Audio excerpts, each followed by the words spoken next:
Good evening, everybody. As it seems, this is my first live stream. I thought about this for quite some time to make live streams, but I was always a little bit anxious to do it. But I said to myself, screw it, I'm gonna do it anyway. Yeah, if you have seen my video last week, or I think it was last week, where I talked a little bit about the future of this channel, what I have in store, I mentioned that I wanted to give live streams maybe a try, and yeah, here we are in my first live stream. What do I have planned? The idea here is that I just want to do like a little bit of a track breakdown of my latest single, A Chance Encounter, which I released last week. And yeah, I basically just want to go through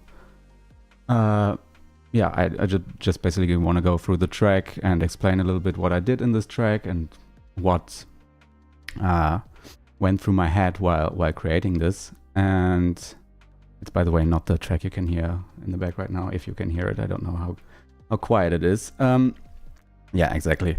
Yeah, I just want to like, if you have skimmed a little bit through my channel, you might have seen that I've done like these track breakdowns in the past, but they weren't live, where I explained a little bit the process of my tracks. And yeah, this is basically this, but live, because then people that might view this live stream have the chance to ask questions about my writing process.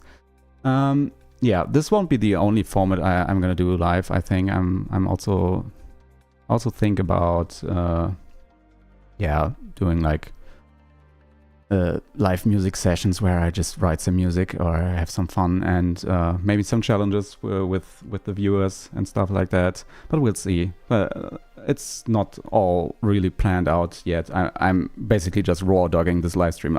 I just started OBS and pressed hit record. I'm absolutely not prepared for the stream right now, but I don't care. I'm just gonna do it anyway. Let me have a little sip of water.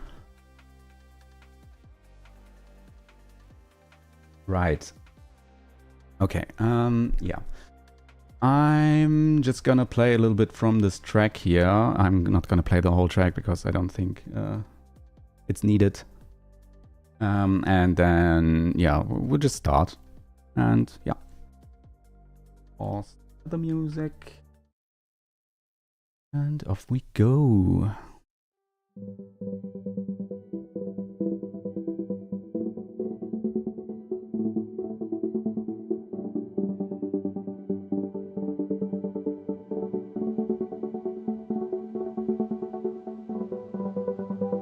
And I just remembered that I forgot to log into Splice. And that's an issue because I'm using the MS-20 synthesizer in here, and I still haven't paid off the whole license. Oh, I hope this isn't anything.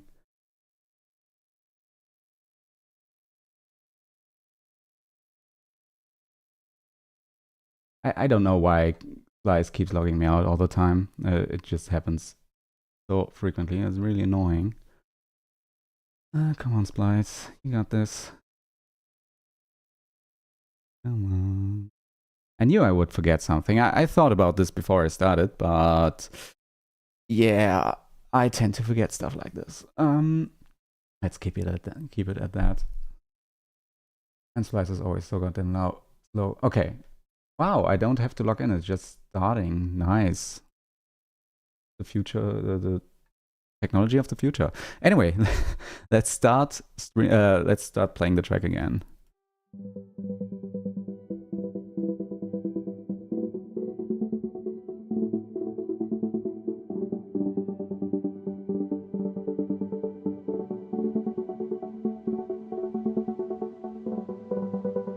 Okay, something's wrong. Something is wrong. Hang on a second.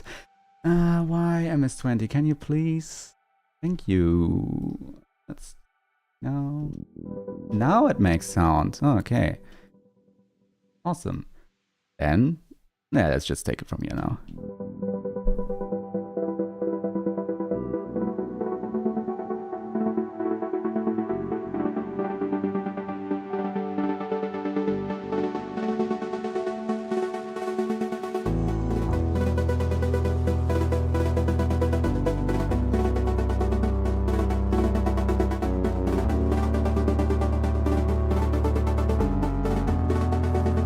Yeah, so this is just all the intro, as you can hear.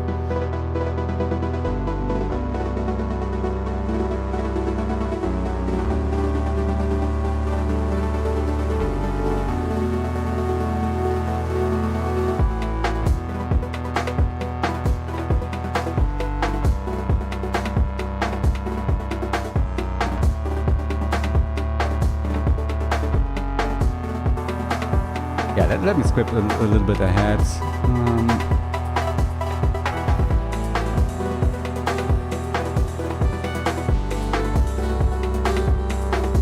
So it's pretty like straightforward, but then I also have like this breakdown here where I take out the drums, and then there is also a nice re-bass section.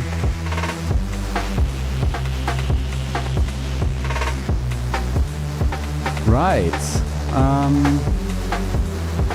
Yeah, so this is pretty much like the whole idea behind this track. Yeah, if you just joined the stream, the idea, what I'm doing here is I'm just breaking down the my latest single, which you can stream everywhere now, but that's not the case now. Not the point right now. I just want to talk a little bit about the music. If you have any questions, please feel free to ask. I'll be happy to answer your questions. I'm just gonna wing it now, and try my best to explain what I did in this track.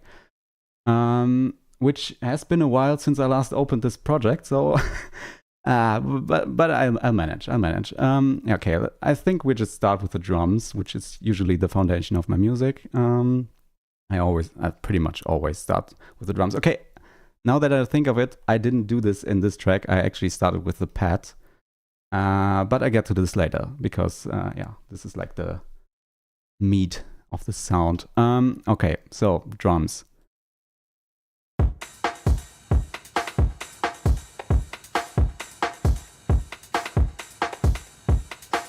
So yeah, it's a pretty simple pattern. I don't really change much. Like you can see here that I sometimes like cut out the kick or do stuff like this, like some fills to get some transitions between phrases, but mostly it's just this pattern here.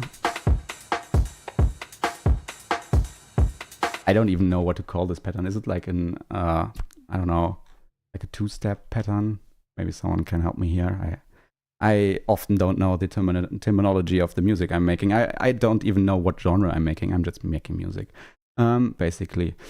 Yeah, so pretty simple, just a kick, a snare, some rims. Yeah, and a lot of automation. This is what I've been doing a lot lately. Also, like most of the time now that I'm really getting into the automation.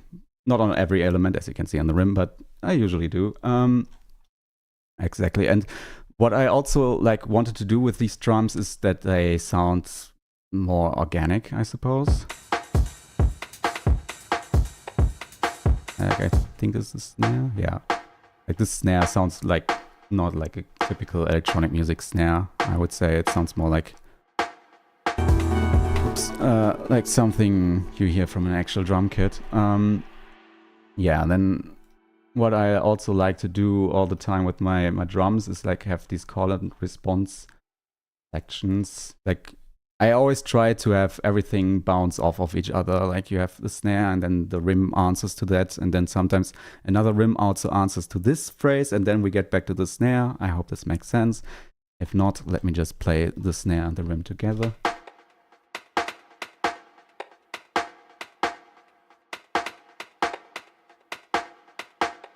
So yeah, you can hear that there's always like this little bit of shuffle and back and forth between these elements. And I also always like to use like 2 or more rims, for example. Same usually with hi-hats, where I don't know if I did it here. Yes, I did. That I use more than one hi-hat simply because I think there's, yeah, it just adds a little bit more variation to the sound. I hope you can hear everything. That's fine. I tested it beforehand. I wasn't sure if it's loud enough. I hope it is. Right. Okay. Yeah.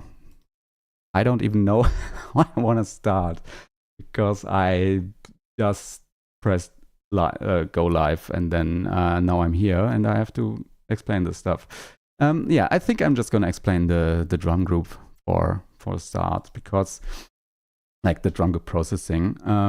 What I usually have on my drum group, this is usually always the case, is that I have this rack here, which is called Radiating Drums.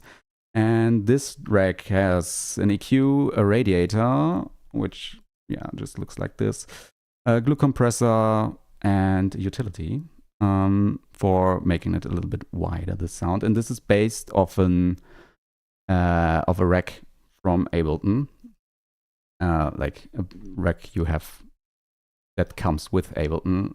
I think it's called Drums Warm and White. Yes, it's this one.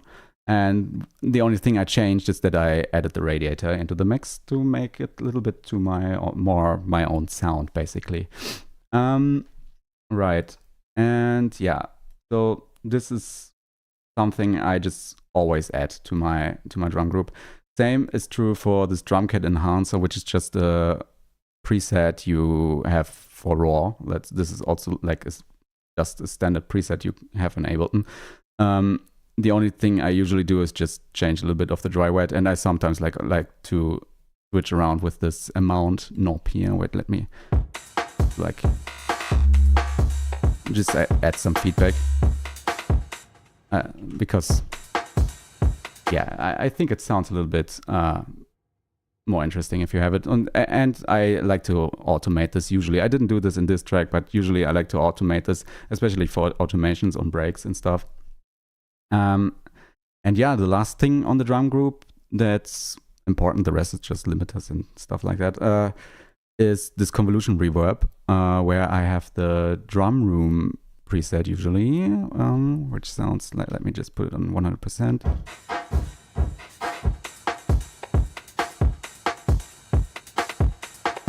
I think it just gives the sound a little bit more cohesion.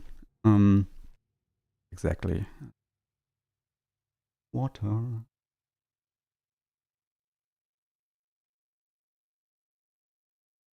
Yeah. Okay. So yeah, this is pretty much the only stuff that's important on my drum group. The rest is just, I have this limiter here. I don't even know if it, it does a little bit. It makes the drums a little bit louder. Wow. It's a free limiter, by the way. I don't know why I use this. I have a video on my template on my channel where I go more into all the stuff that I use in my template. This is just the limiter I decided on because I think it looks cool and it sounds alright on drums. Sometimes it just has to look cool. I could use the Ableton limiter, obviously, but why not use this one? And then I always have like the K-clip free at the end to usually just catch some stray peaks, like you see here, 0.1 dB clipped. Wow. So yeah, that's the stuff I do on my drums. And yeah, this is just a metering tool, so that's not very important. Yeah. Okay. Yeah, and what I also have here is that I have groups within groups. Like I have my drum group, but there's also like the KS group, which is for kick and snare and also rims. And then I also have like the tops group where all the hi-hats, cymbals, and all that stuff is. Which sometimes I do group processing on those. Like for example, here I added reverb to this. Wow. Okay, I'm a little bit confused that I did that, but apparently I did that. Cool. Usually I try to avoid to add like the big hall reverb to my kick drum. That's why it's a little bit weird that this happened, but apparently this is the case, and apparently this is the version that's live and available for streaming now. That's fine. Yeah. So, okay.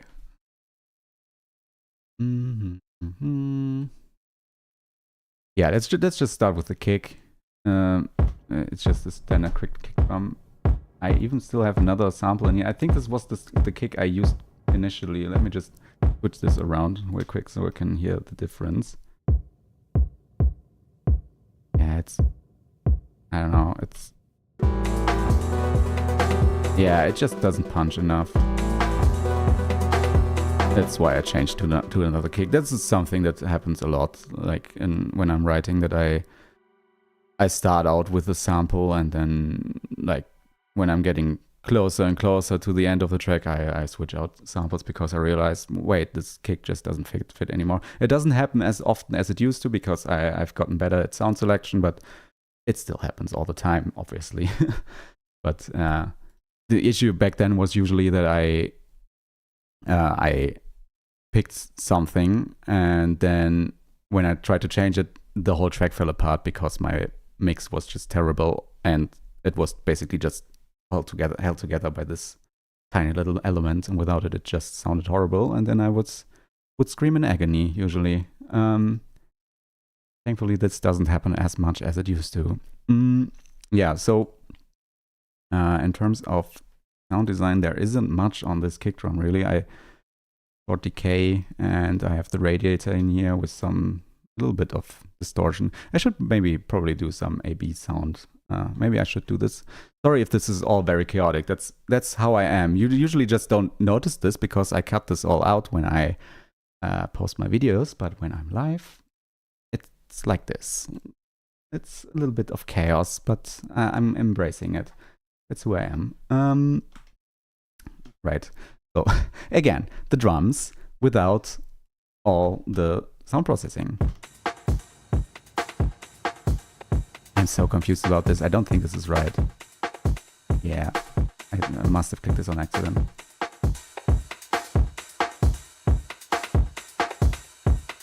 Yeah, obviously it's louder now, but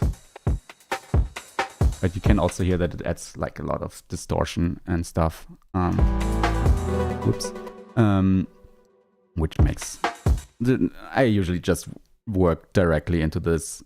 I don't have it on my template because for the very rare occasions that I might change something, which is very rare, but usually I just use these three, and I'm really, really happy with my drum sound because everything sounds cohesive. Okay, now back to the kick drum. Okay, let's just listen to it without any processing. Yeah, it just adds a little bit of distortion. I mean, it's quite a lot of distortion, but it doesn't sound like much because it's just soft sine. Yeah, and I just like to switch things up on my kick drum. I don't really plan a lot about the sound. Like I usually, what's important for me is that I have a good foundation with the sample, that I have a sample that I'm really happy with, so that I don't have to do much processing afterwards. As you can see, I don't even have an EQ on this because I thought, yeah, the sample sounds fine. So it's just a radiator and a saturator and a filter, and I think I used this filter in some sections like here where I didn't want the kick to be as prominent. Let's see. Yeah, it just takes a little bit out from the... That's also automated the volume here. And these are a little bit louder, these parts, so I thought it's important to have a more prominent kick here. So yeah, these are just tiny little tricks I did on the kick drum. Other than that, it's not much interesting stuff you can see here. It's just, okay, this is obviously not right now. I just do auto gain basically with this plugin, and then clip some of the stuff that's too loud to make my tracks more cohesive and louder in general. Yeah, and yeah, the pattern itself is also like pretty simple. Most of the time I'm just having this pattern throughout the whole track. The only things that I sometimes have are these fills here. Wait, hang on a second.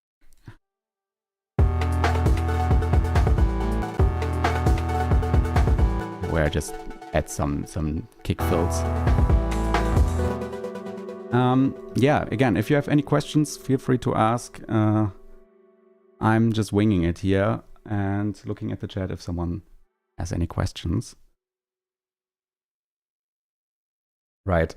Yeah, so that's pretty much all there is to say to the kick drum. As for the snare, yeah, I did a little bit more processing on this one. Not much, but some interesting stuff in here. The most important stuff, as you can see, is all the automation. I went a little bit nuts with this, especially in the later stages where I did some pitching with the like some pitching and all that stuff. Yeah, let's just listen. I think this is just a standard Ableton sample that you can find in the Ableton library. And again, it's not much of a difference, just quieter. And it's obviously a little bit more distorted now. I have some EQ. Okay, this is a little bit of a wild EQ, but I think I was just bothered by this frequency here. And yeah, Decapitator, which is something I like to use most of the time on my snares because I just like the sound of it. And usually I go more crazy with it, and I often just slap it on there and just immediately press the punish button and see what happens because I like how it sounds. Because I like distortion very much, but this is a little bit more of a softer track, so I dialed it back a little bit with the distortion. We can listen to the difference without distortion. It's very subtle. It just adds a little bit. And then I also have this plugin. I made a video about this one if you want to learn a little bit more about this. This is basically a bit crusher, which also has a filter in it, and you can also modulate all the stuff here. Just a little quick explanation, like you can modulate all the parameters in here, and you also have like a if I remember correctly, it's been a while since I made this video, there's like this I think the drive is just more like a standard tube saturation tube drive, while the downsample and the crush is more the stuff you can hear from a bit crusher. And I think I just added this to add a little bit more spark to the drums. And it makes them a little bit louder, but fine. I always just do my gain staging at the end with this plugin. Right. Yeah, so it's again mostly just playing a very simple pattern, like with the kicks together.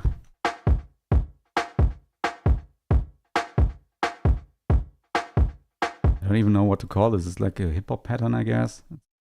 Pretty simple, pretty straightforward. And yeah, what like the changes I have like where I pitch it down and just run it through a lot of reverb, or wait, it's not pitched down here, or I pitch it up, which adds a little bit more. Like if you compare this.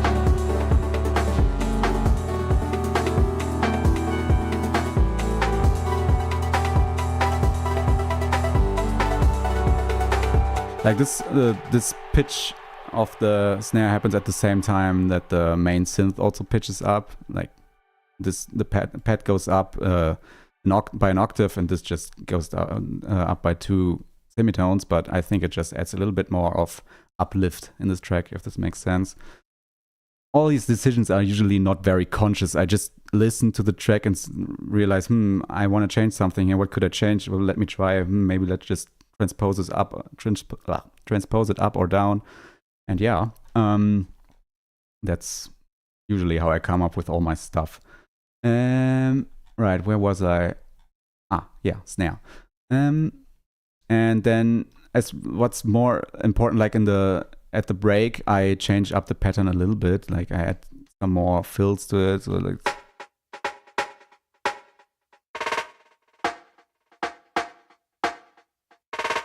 So that it has a little bit more energy, because you obviously want to have like the climax of the track a little bit different. I used to have it at the beginning in the same pattern, but it was a little bit boring that way. So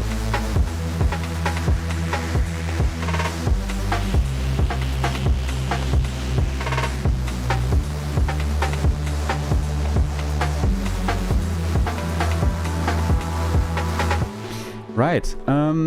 And the last element in this group is this rim here, which I explained this earlier, is this like bounces off of the snare like they are talking to each other basically. So send a call and response.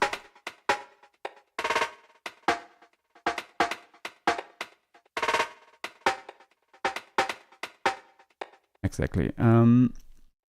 Yeah, so what do I have in this element? I have 2 different rims because I think it's more interesting to have multiple elements, and I prefer having like similar sounding elements, or like I won't have more tracks for each single rim. I will usually just put them in one drum rack, but I like to have each separate element as a separate audio track, if this makes sense, because I don't like having everything in one drum rack, because I just think it's a little bit awkward when it comes to mixing.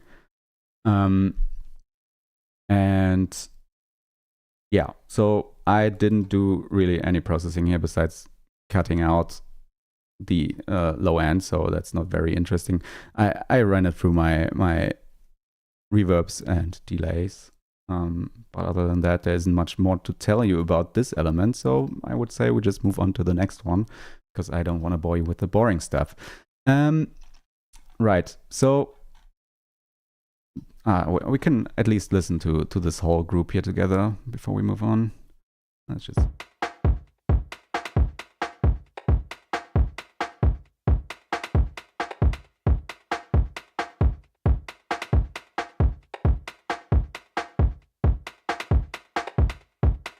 So yeah, you can hear it's like always like this little shuffle in there to keep the track moving forward. I think the drums are incredibly important in music. This is why I usually start with them, because I just want to get a good drum groove down.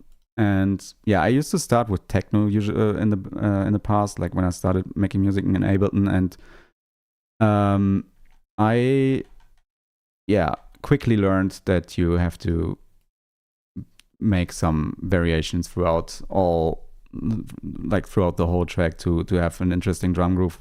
What I also usually do, I probably also did this here, it's like I have I change the velocity on each single element, but what I like to do is use this deviation here, so that every single time it's just a slightly different velocity to make it a little more interesting.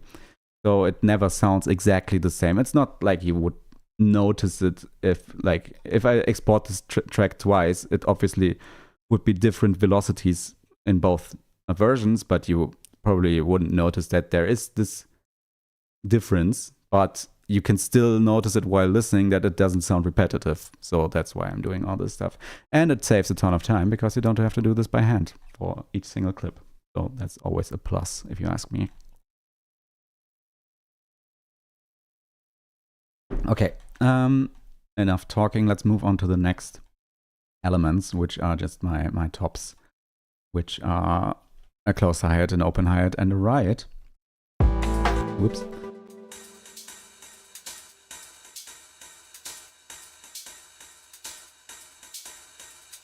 So yeah, I have 5 different closed hi-hats here. I used 2 505 samples, as it seems, and 1 808 sample. I hope it isn't too quiet. It's probably pretty quiet right now. Anyway, and what I usually like to do with my hi-hats is that I add LFOs to any of these parameters. This time it was the attacks. Often it's the sustain, or often it's both the sustain and the attack, because then you also have this constant slight variation of the sound, so that it doesn't sound too repetitive, which is, I think it's very important. Like if I listen back to my first tracks, it's usually that I, don't really have a lot of automation going on, so they get boring really fast. And that's something I had to learn, and I had to actually do, because I used to be also very lazy about this stuff, because I thought, no one will notice anyway. But yes, you do notice. You absolutely do notice. And I think automation is one of the most important parts in production, except for developing your listening skills. So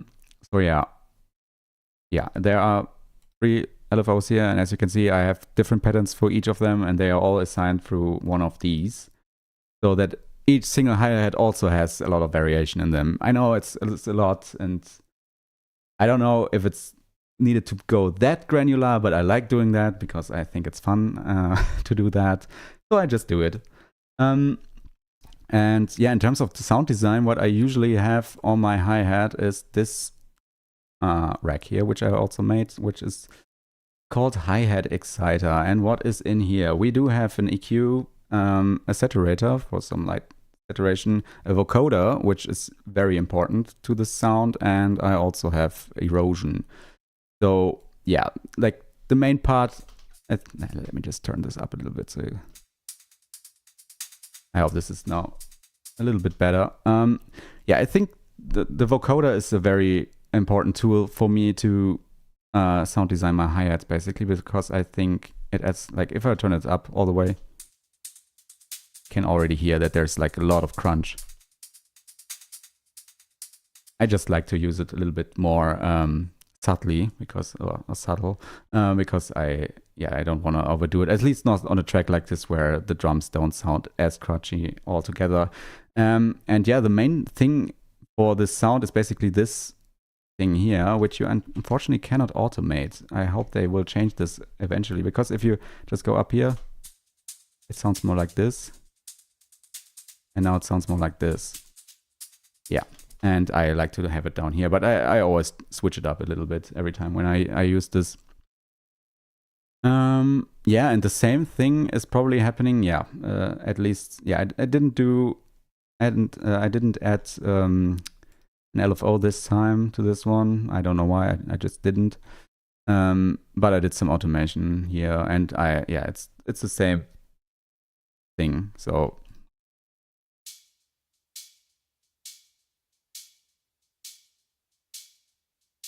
Yeah, there isn't much more I can tell you here. Oh, I forgot to turn this down again. I think it was. Yeah. I think the right is probably a little more interesting than these two, because I mean, it's also pretty simple. But what I did here is add this redux, because I wanted to have this effect basically. I don't know, it sounds a little bit like a phaser. I don't know why it does that. And I don't know, probably because I have the dry wet turned down a little bit. So it starts phasing a little bit. And like...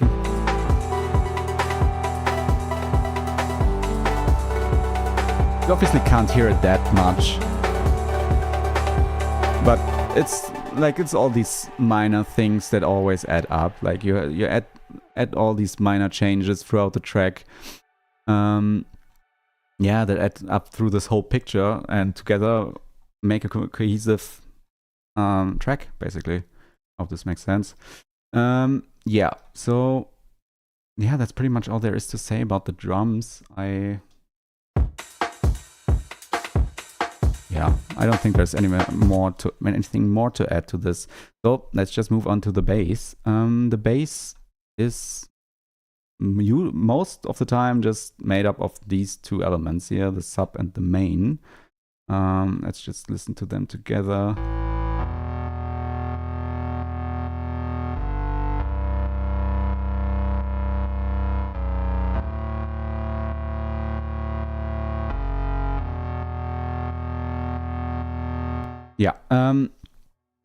So what I did is I used this dub techno bass preset from Ableton. I like to use presets because they make life easier for me. But it's just, underneath to add some sub. So the main driver of this sound is this preset here, which is again one of my own presets for the Ragnarok synth.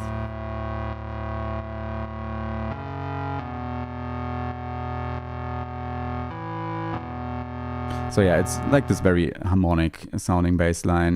Like it has an, I think it's a 7th interval. Let me check. Where is it? Intervals. Oh, it doesn't even tell me. I think it's the 7th. I'm pretty sure it's the 7th. And right. Oh wait, I have to. Oh, I don't. Wait, what? I messed something up. I think. Did I? Or is it just showing me this because it's probably just it's fine. Yeah, and yeah, it's pretty much just playing this same pattern throughout the whole track. No, I didn't do any changes there. Just some automation. And the thing is about presets, especially if I made them myself, the great thing about them is that I don't have to do much processing afterwards. So I just have an EQ here, very drastic EQ, but that's because I have the sub bass underneath. So yeah, that they don't clash too much.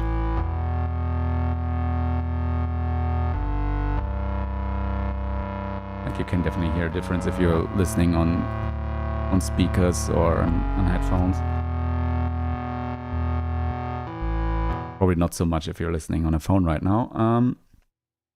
Yeah, so that's that element. And what I also have in here is this MS-20, which I used in the intro. I just have these very wide bass steps, basically, which are used to they work together with the chord progression. Like if you listen to the whole.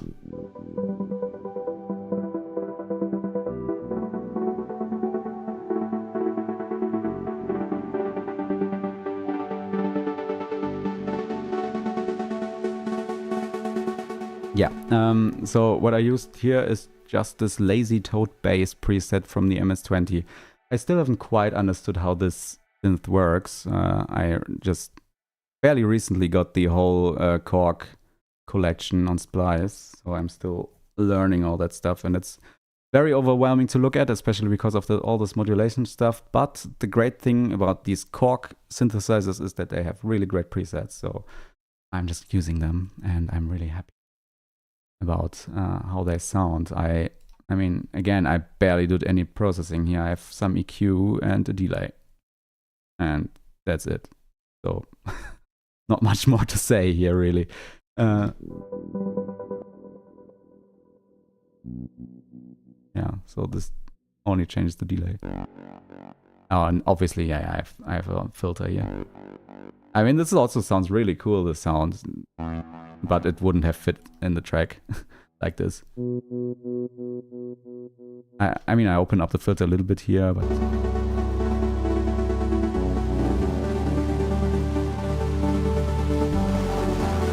it's for dramatic effect for the main build up to the drop. Then there is also, besides this MS-20 preset, we also have this, yeah, I mean, it's not really exactly a Reese bass, but it sounds almost like a Reese bass. It's, again, a preset I made myself from the Charlatan synth, which looks like this. It's, by the way, all the, like, at least all the presets for synthesizers you can download for free. I have them on my Gumroad page, which you can find on my profile here on my channel. There is a link to that. There's a bunch of free presets there for at least for free synthesizers, I believe, and also for a couple of distortion plugins so far. And I intend to release more there, obviously. Right, yeah. So this sound is, yeah, just it almost sounds like a Reese bass.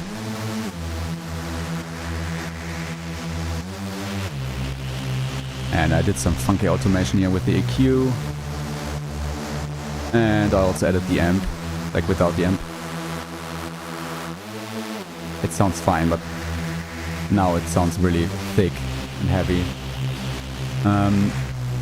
Yeah, and I have another EQ here because I still have the sub bass underneath. So those two together again. Yeah, it just adds a little bit more depth and more bass.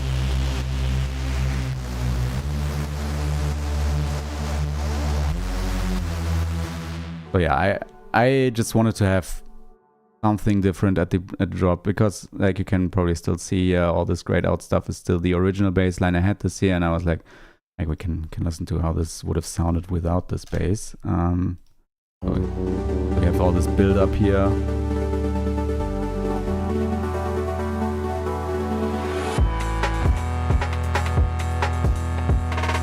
Which would have been really underwhelming. So I did some changes. Wait.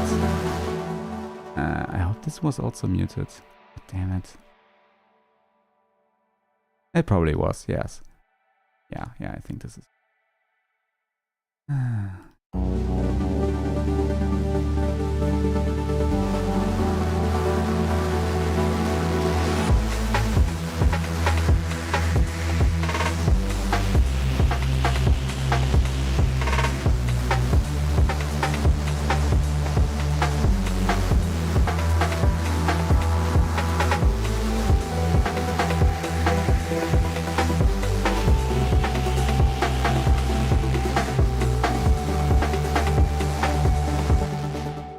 Yeah, so this is the whole bass group. It's pretty simple. I often even don't have that many layers in my bass group. I hope I said bass group earlier. Because I often just use one bass throughout the whole track.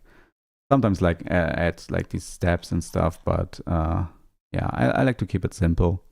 I just like to add tracks or just add tracks when I realize that I need them most of the time, and I don't add tracks for the sake of it.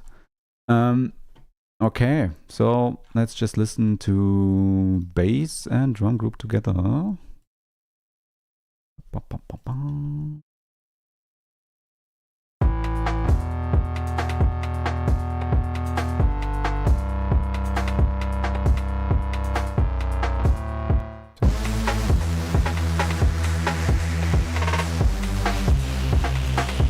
Which already works pretty well. Like, this is already like a very good foundation for the track, I think.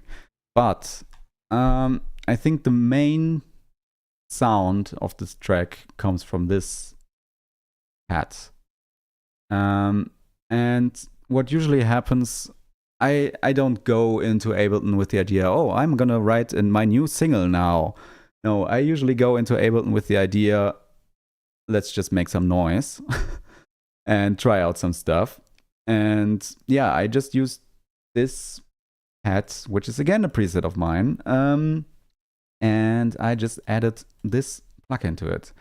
I think I was really literally just playing around with this, like random plugins. I think I just randomly dropped some plugins on there. And okay, this is probably not the best part to do this because I did some balance automation here.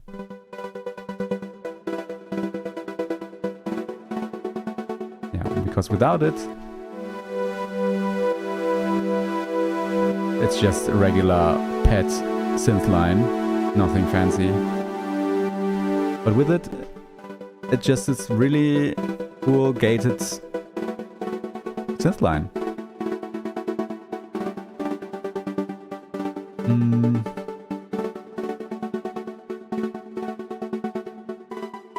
Yeah, and I really liked how it sounded, so I kept working from there. I think this is pretty much, like you can see there's a lot of gaps here, and I usually just play everything in with my piano. Like I often just play around, and if I like something, I just press record and capture this, or just use this MIDI this MIDI capture setting. Function, not setting. Yeah, and I kind of forgot what I was about to say. Yeah, so yeah, this sound is just like the main anchor from the track. I start with this in the intro. Like, let's turn this all back on again. It's literally just only this sound.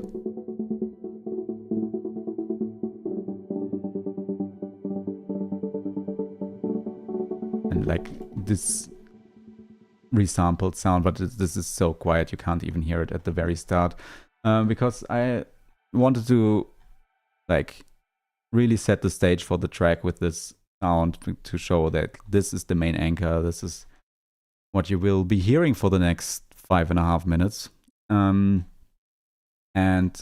yeah, I just wanted to have this, like I did some automation here where I opened up the mix of this plugin here to, yeah, just better to show you, let you listen.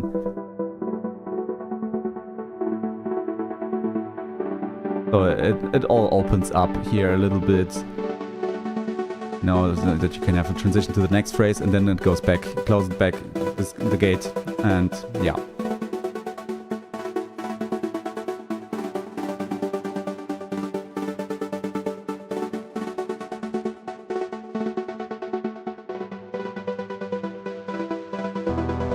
Right. So yeah, other than that, sound design wise, there is again not much happening here. Let me just take you out of here so we can at least have this still going on. Oops. Okay, and now there's a filter. Hang on a sec. So yeah, I added some distortion, obviously.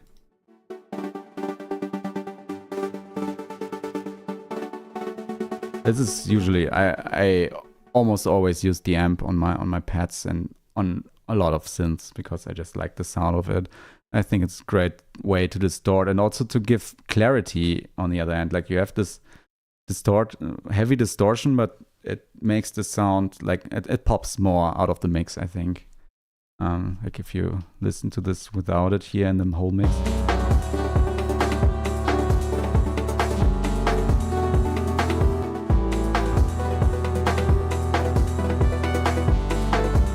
Like you can still hear it, obviously,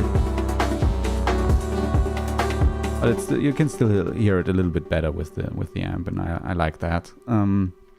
Yeah, and I still have the old auto filter here because I made this before 12.2 got released. But yeah, and then at the end I also just used this preset here, Mono Fix EQ, which I built off a Dan Worrell video where he explained a little bit about how to make sounds that sound great in stereo and mono. Yeah, it's just a neat little trick where you always just boost, like you see, like this. It's always boosting one and then cutting the other, or the other way around. And I just had to cut out some of the side content here in the upper frequencies because when you made the track into mono, it would sound pretty bad. Well, not really bad, but you could definitely hear that something went missing. So yeah, I had to fix this. Oh yeah, that's something I haven't mentioned at all yet. I obviously also have a sidechain compressor on almost everything because then the kick has more room. I tend to use the glue compressor for that because I think it's just more simple. I made this preset many years ago and I always use it on almost everything. And it makes life easier for me because then I just have my sidechain track up here and that's all that I have to worry about. Right. Okay, so besides this synth, which is obviously like the main focus, I also have this sound here. Let me go.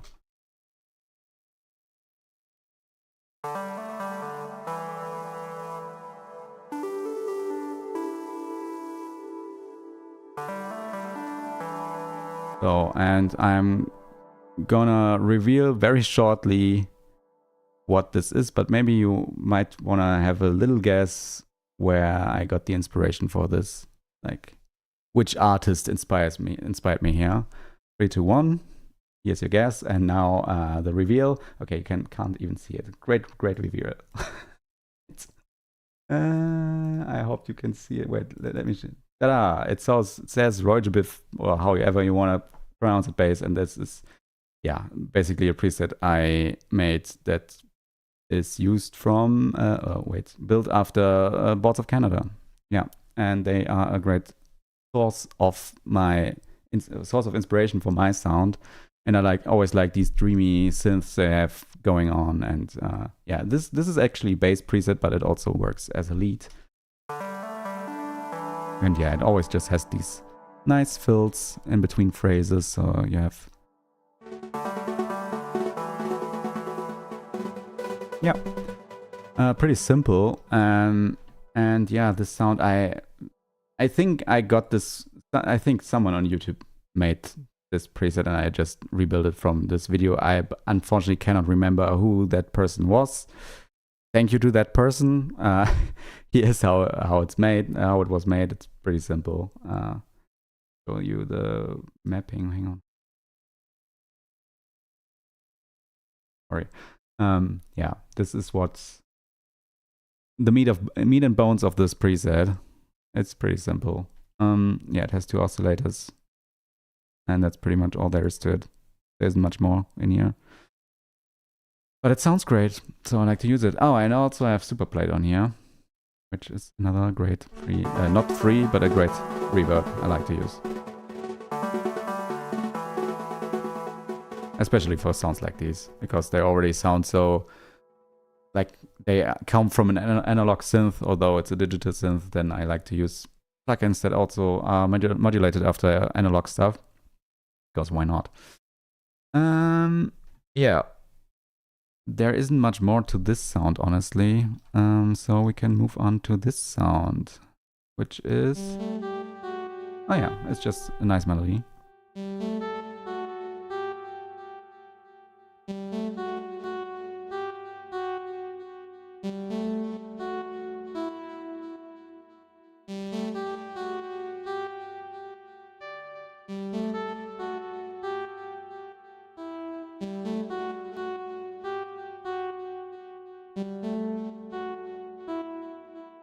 And wouldn't you believe it, this is also made from another preset that I made myself, which is the warm retro plugs for the Noisemaker, which just fit really well into this whole sound here. Let's listen to them with the other synths. Oh, wait.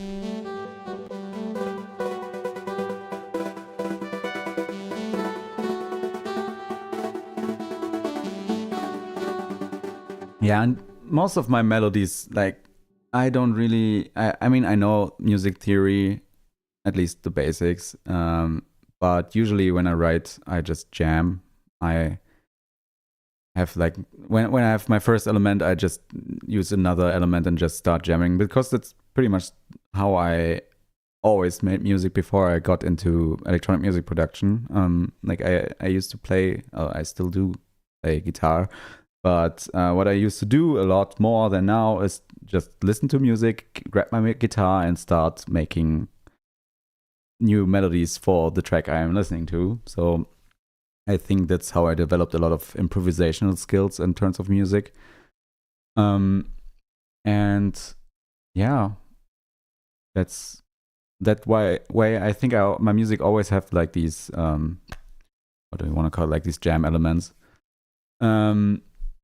And so I think this was like the first iteration of it. And then what I then like to do is start adding more elements in throughout the progression to make it a little bit more interesting and not as repetitive. Like for instance, like here, you have these high notes that you don't have here. And then here, you see, like this, I always add like these little fills in between that are just adding a little bit more to the track. And yeah, again, there isn't much more I can say about this element. It's almost always the same that's happening here. Again, I have the amp here and some EQ and some sidechain compression. And without it, it would have sounded a little bit thinner. Whoops. I mean, yeah, it changes the sound quite a bit. Like, it adds a little bit of, like, this brightness I mentioned earlier.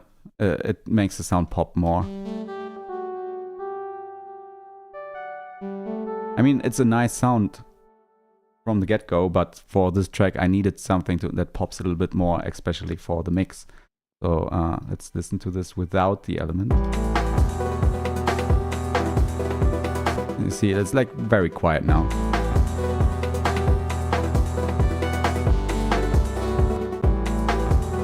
So yeah, there's quite a big difference, I think. Okay, and then I also have this sound here, which is again, as you might have guessed, a preset. Ah yeah, and this is something I finally started doing a lot more of, is that I have elements that play the same melody as another element to have a layer for some sections, but also later on, like for instance here, you have this. And now it just switches to this.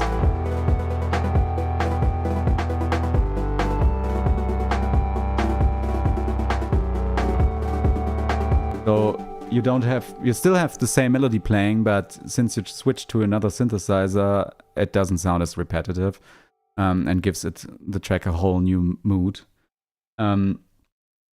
Obviously, this is something I knew and I apparently used in the past, but I watched an interview with Fortet where he talks, I think, about his track Skater. And yeah, he basically explained that he likes, because he also is someone who likes to use a mostly minimalistic arrangement, like even more minimalistic than what I'm doing here. And I like stuff like that. I like to keep it minimal. And so I took his advice for this track.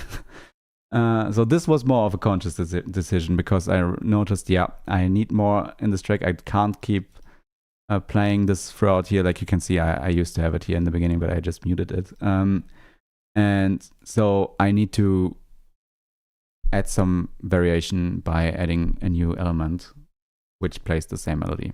I hope this all made sense. I kind of lost track of what I was talking about.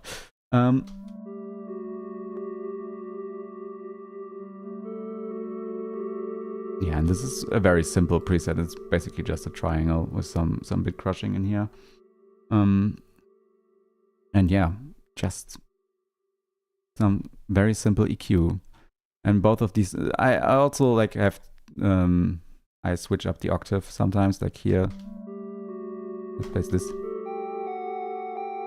So I think at the same time, yeah, this also.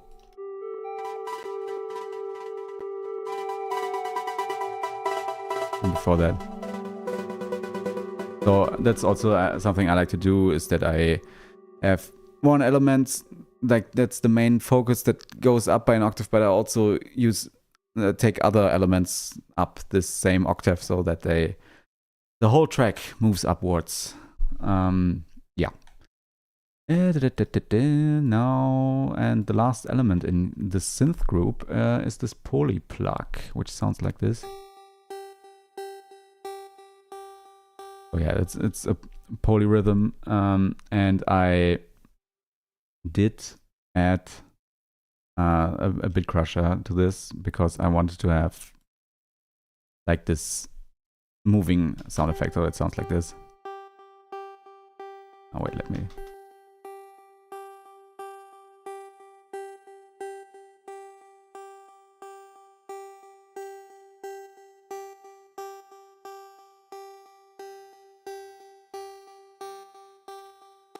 Yeah, so that's something I also like to do a lot, is that I use the Redux and automate the sample rate to basically give it something similar to a filter sound. Like if you had a filter with a high resonance moving through the sound, you would get a similar effect, but since it's reducing the sample rate, it's crushing the sound, and I just like how it sounds. It always sounds a little bit dreamy, I think.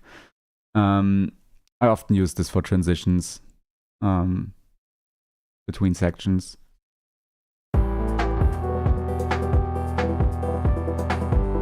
Oh, I still have the effects turned off.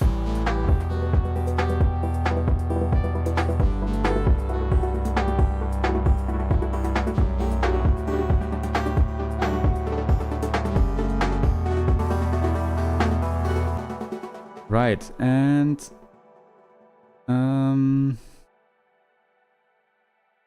okay, I used this plugin for the sound, which is called the Rippler X, and I barely know how it works.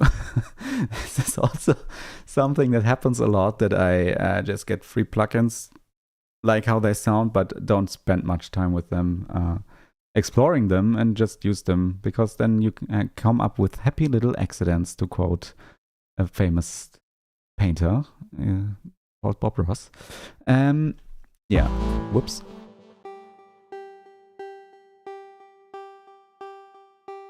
Yeah, and this is, I think this synth basically is pretty similar to Tension in Ableton, so it's a lot of it sounds like strings, or if you would use the Corpus device, like you can.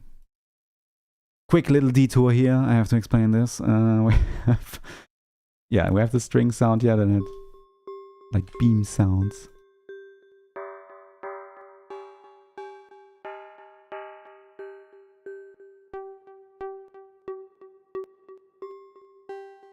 So yeah, it sounds pretty cool. That's all that matters sometimes, that it sounds pretty cool. I don't always have to know exactly how things work in synthesizers if they sound great.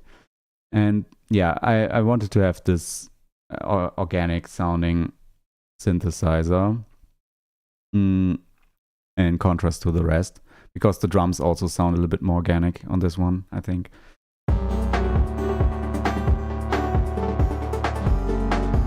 But then again, I made it sound a little bit more electronic again by adding the Redux device, which, yeah. Again, most of these decisions are very conscious. They just happen. I often just hear something in my brain like, hey, maybe you should try this. And then I just try it. And it sounds completely different to what I heard in my mind, but it still works. And sometimes it doesn't work, and then I just delete it. Isn't that amazing? Yeah, and this is all the most important stuff, but we're not completely finished yet. I thought I could get you off the hook now, but no, because this all sounds all well and good together. Let's just listen to it. Drums, bass, and synth.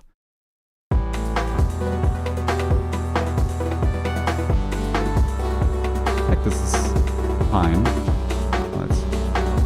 but then we add all this into the mix, and it's very subtle, but you can hear this whooshing sound in the back, for example.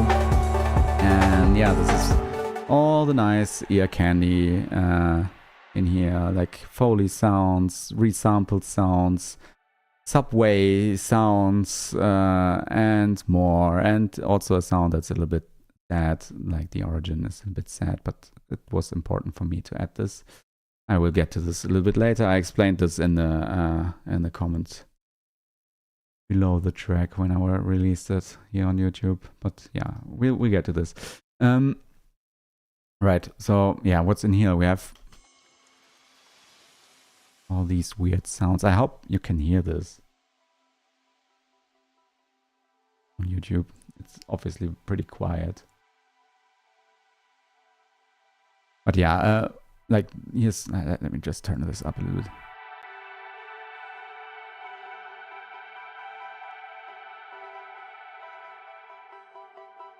So you might have, as you might have guessed, this is just the synth group, the whole synth group together, and I resampled it. Turn this down again, so I don't forget later on. And then I just added some effects. I have this EQ here, which is basically a bandpass filter. I have the amp again, and I also have this one, Space Blender, which is a recent addition to the Soundtoys family. And I don't quite know how it works yet, but I just used some presets here. Let me turn this up again so we can hear. So basically, I think this is like a granular reverb kind of stuff that's happening here. So you have these swells happening because, yeah, you can pretty much see what happens to the sound here without it it just sounds very bare bones. But this is just adds a new pad layer basically. But I turned this down a lot because I just wanted to have this to fill out the rest of the space that was still kind of empty. So yeah, let's turn this back down. Minus 45. Okay. Yeah, this is also something that I do almost all the time, that I just resample my synth group or my drum group and add this to the track to add more depth to the sound. And yeah, then I have stuff like this here, this wind sound, which is hella quiet. I think I got this from Splice, and I pretty much did the same here. I added the bass blender, just a different preset, and also some auto pan to have this stuff moving around your head, so you have some crazy weird sounds happening around you that you can barely hear, but are still important in the context of the track. Same thing here with this, which I called Zug, which is train in German. I think I pitched this up a lot and used the Warp Pro mode, Complex Pro, to have these weird artifacts in the sound. And I again added the same bass blender, and I also used the same preset as I did on the synth group. And some Redux here to have something. This pretty much has the same effect. You can hear it, how it's falling down, the sound. This has pretty much the same effect as it does on this synth here. So, yeah.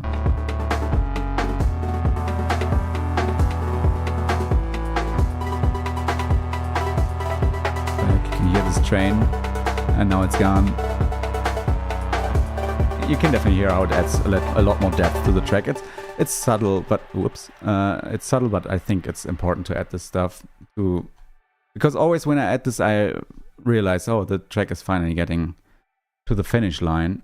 Same with all these shots here. They're just random sounds, usually from Splice. Some, I think no, this is also a Splice sound. Like a magic sound. Like this sound or this. Which I think was a ride. That's a riser. Okay, it's a riser. I don't know why I caught this. Oh no, this is ring riser. This is the ride. And then this sound I already showed you. And there isn't much processing usually happening on these sounds. Sometimes I add some reverb or some distortion. In this case, I added the crystallizer. Wait, which one is this? It's the magic sound. Yeah, so it has these sparkling sound. It sounds a little bit like when you go in Dark Souls 1, if you get to a new area and the name of the area shows up, like there's this. It's kind of similar. It always reminds me of that sound. And yeah, other than that, and then there is this final sound, which,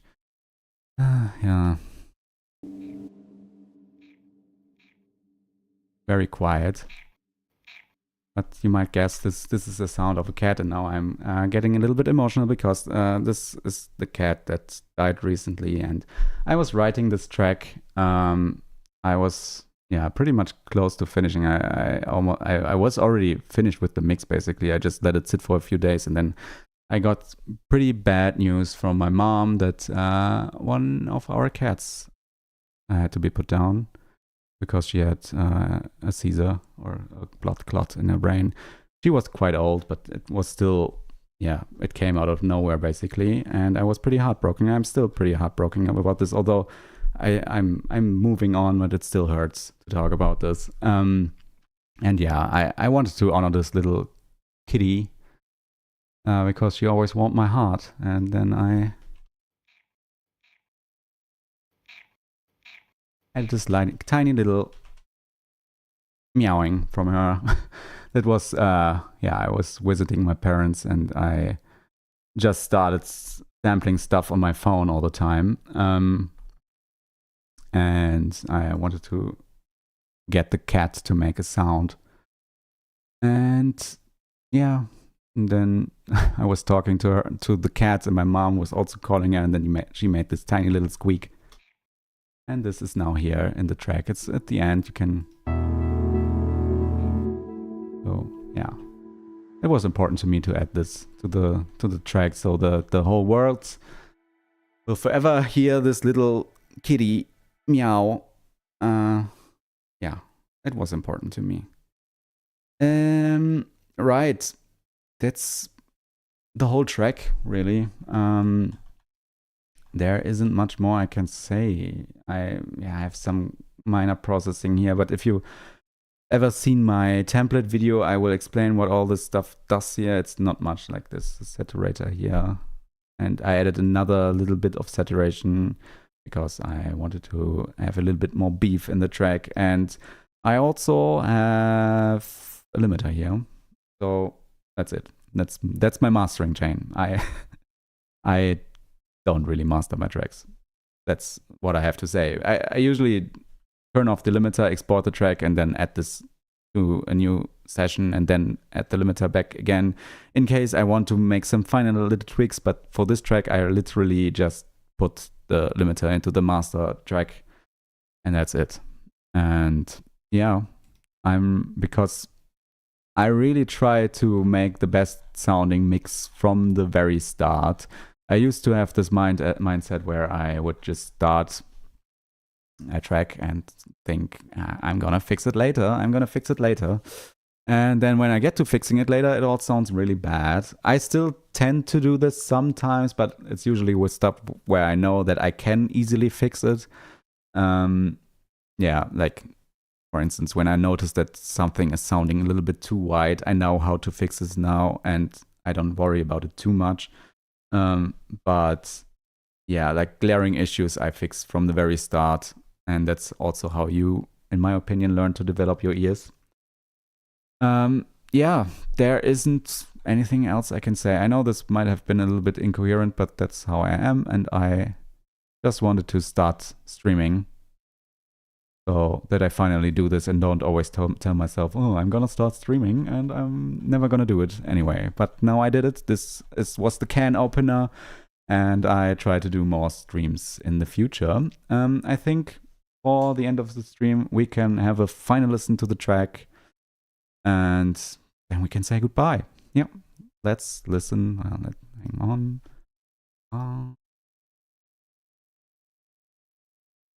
Close this all so that it looks nice. It's important. It's very important that it looks nice, in my opinion. Okay, yeah, let's listen to the track together.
Right. Yeah, this was the full track.